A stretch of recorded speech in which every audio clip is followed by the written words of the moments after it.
If I could add one thing to your management and leadership, it would be preparation. I'm in Peoria, Illinois, about ready to deliver a keynote, and I'd like to think that I've got everything planned.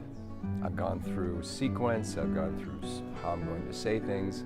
Some of the main points have been moved around and shuffled based on how I think they're going to make the most sense. And I have to tell you that, like any battle in the military, plans are great until the battle begins, and then the plans go out the window and you consistently and constantly improvise.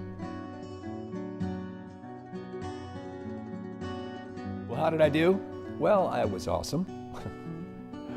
The event was a success, and I attribute it to two critical things. One is preparation and the other is improvisation. I'm going to encourage you this week to look at preparation. Improvisation comes next week. Now, the way I'm going to do this is I'm going to list 5 things that I feel made my preparation successful, and then I'm going to apply it to our world. Number 1 is I knew my topic. And we as managers and leaders within our organization, we need to know our topic. We need to know the business. We need to know the job. We need to know the promotions and sales. We need to know everything about Verizon, about our devices. We need to know as much as we can. And if we don't know, we need to ask questions. Second, I knew my audience. I knew who was in the room and what made them tick as much as I could. We need to do the same thing in our space. We need to know our team. We need to know the customer. We need to know what makes everyone that's a player within our atmosphere, within our environment, how they interact with one another. And if we don't know, we need to ask questions. The third thing is I made sure to check my AV. I didn't make sure that the sound worked and my PowerPoint. Well, we do the same thing. We need to check our tools. We need to check out the things that support us. We need to understand the mechanisms, the reports, all of the aspects of our business that makes us successful. We need to know what those tools are and how they work. And if we don't know, we ask questions. The fourth thing is I got there early. I got there early to check out the room, to check out the space, to see how everything would flow.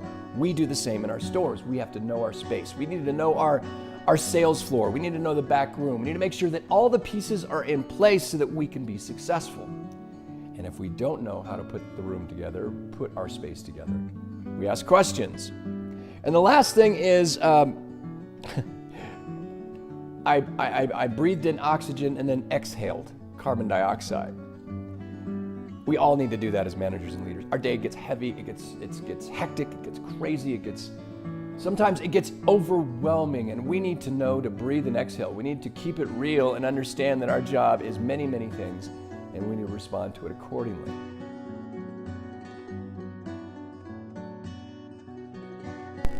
Some people need to sketch it out. They need to use a whiteboard or Post-it notes. They need a notepad and just draft out ideas, or maybe it's a software program to help them plan accordingly. And sometimes people need to just sit and think. They need to visualize what they're doing. Maybe even think backwards, which is imagining the outcome and then moving backwards and seeing all the things that make you or it successful. And sometimes we just need to chat with someone else about what we're thinking and what we're planning to do and get their perspective.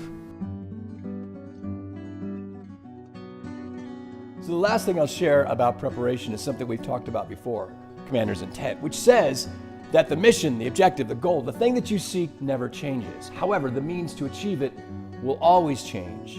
And another way to say this is that as leaders, in confidence and with confidence, we must plan proactively for the things that we have to do in order to live out and execute reactively what we must do. Now, I know that may not make sense. Replay it, play it back over again, and it'll start to sink in. And know that preparation is the starting point, and improvisation is how that lives out. So thanks a lot. Have an awesome day.